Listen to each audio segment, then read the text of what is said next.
My name is Alexis, and I'm 100% certain that I was drugged and raped by 2 men when I was 18 years old.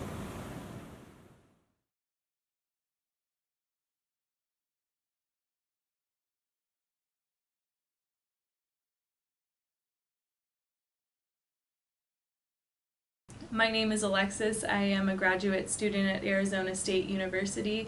I study family and human development. I will be getting my master's November 30th of this year. I currently work for the Center for Positive Sexuality as a research and education intern. I have also sat on panels for the Wake Up Stand Up movement. When I was 18, I moved to North Carolina for school, and I went to a New Year's Eve party, and I was drugged. The last thing I remember is watching the ball drop, and then I remember waking up with the first man on top of me.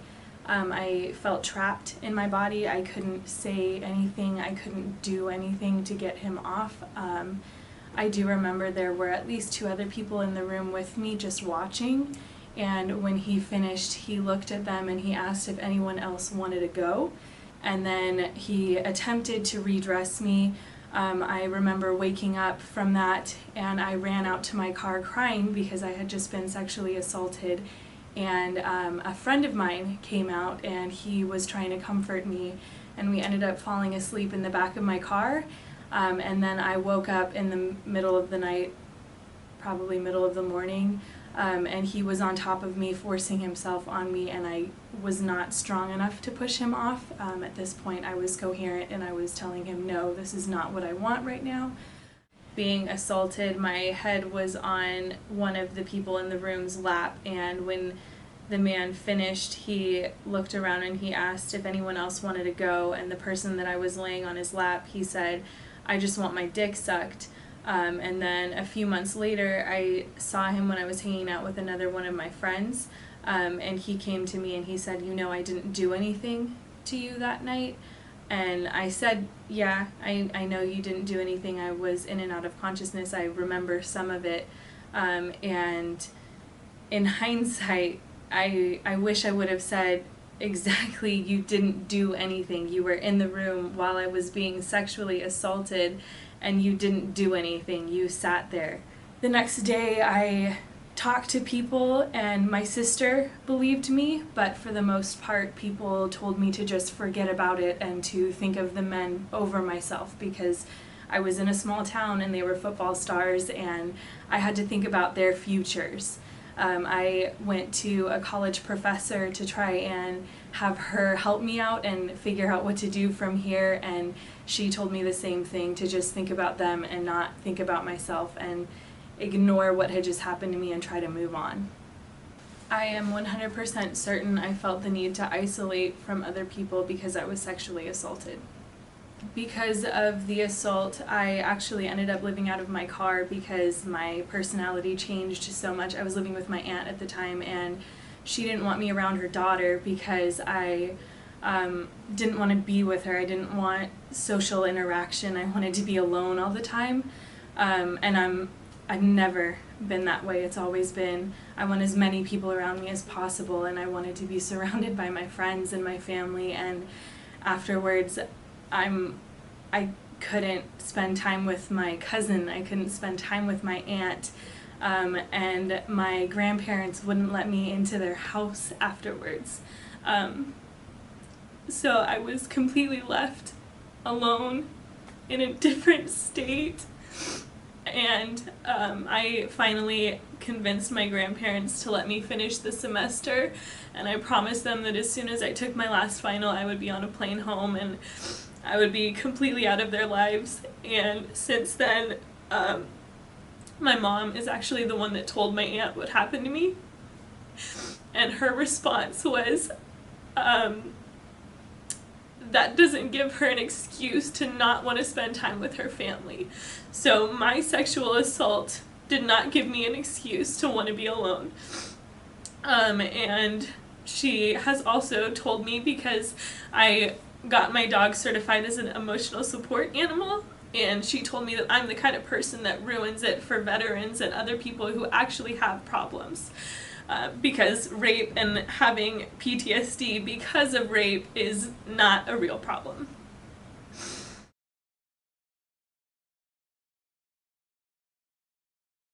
I think that our generation is going to be the one that changes how our society views not only rape victims and survivors of sexual assault, but also the perpetrators and how they are.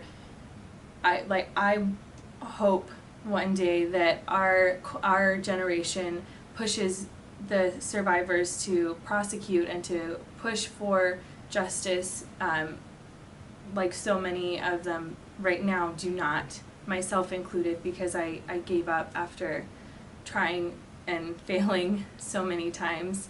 And I think that in order to make any change, we need groups like this, and we need videos like this, and we need people like this that are pushing for change. I think that would have made a huge difference if my family believed what happened to me, and because I didn't even feel comfortable enough to tell them right off the bat what had happened. So if I would have been comfortable enough and come forward and let them know what I was going through, I think that I probably would still be living out there, and I probably would have a good relationship with my aunt and my grandparents and my cousin. I didn't even think I would ever see my cousin again after I left, because we ended on such bad terms.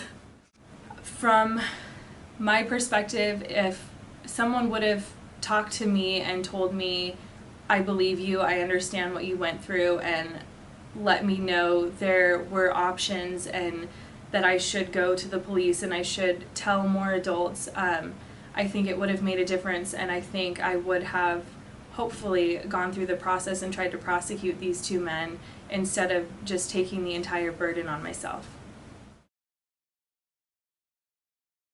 I think for people that come forward to individuals, that individual should not disclose what happened to other people, but let the victim or survivor know, I believe you, and help them if they're wanting to prosecute, help them through the process and stand by them, and not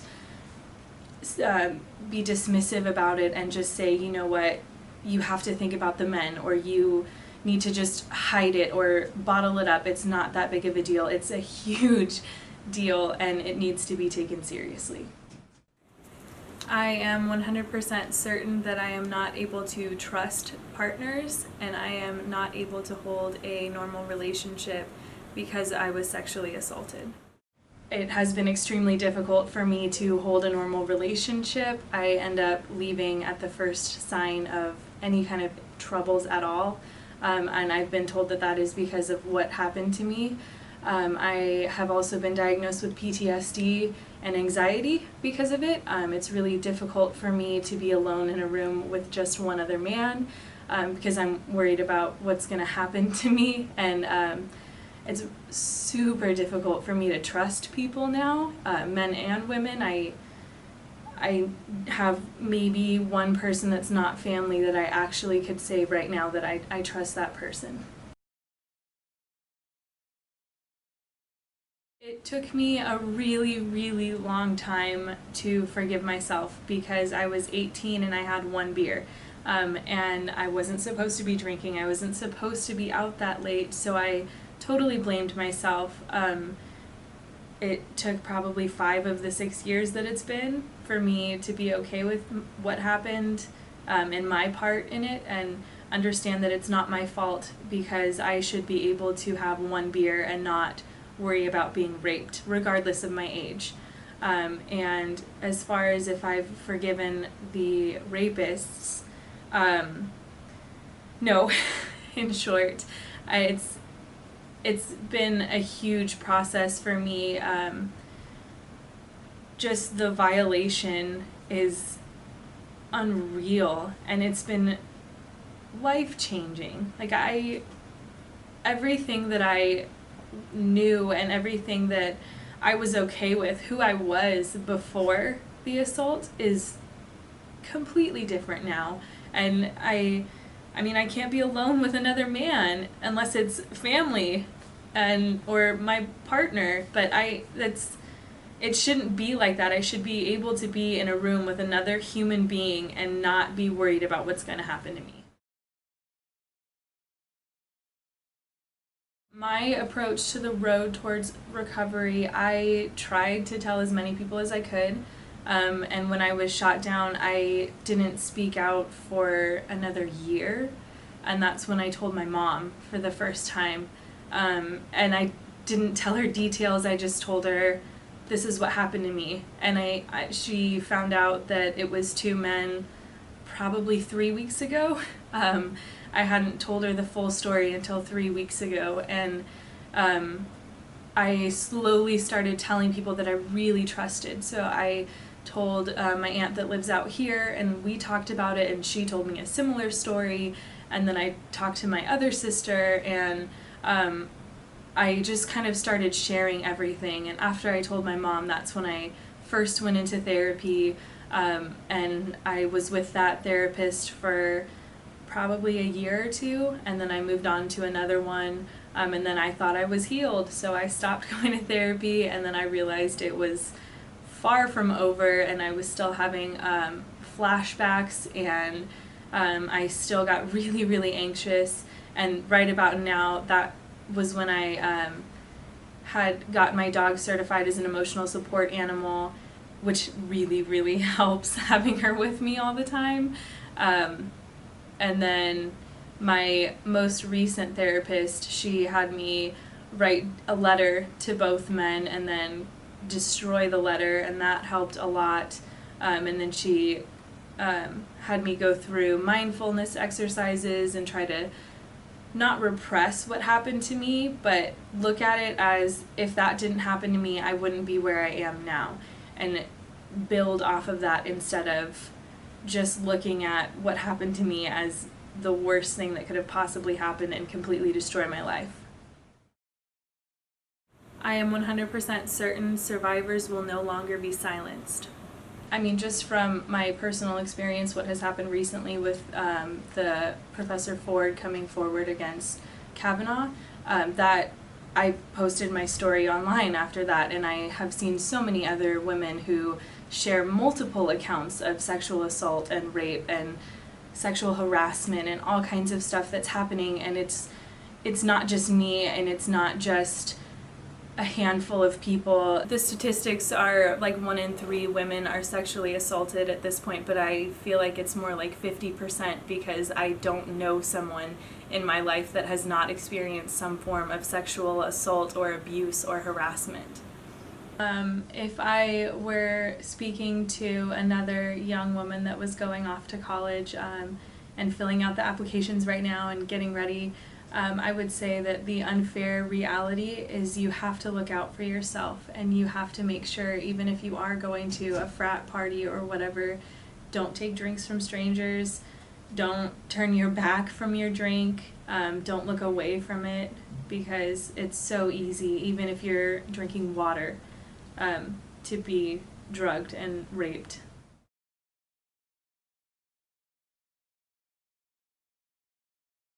I think it's imperative for the audience to know that survivors of sexual assault are not going to come to you and lie about something that happened to them. If they have the courage to stand up and let you know what happened to them, it means this happened and I need your help.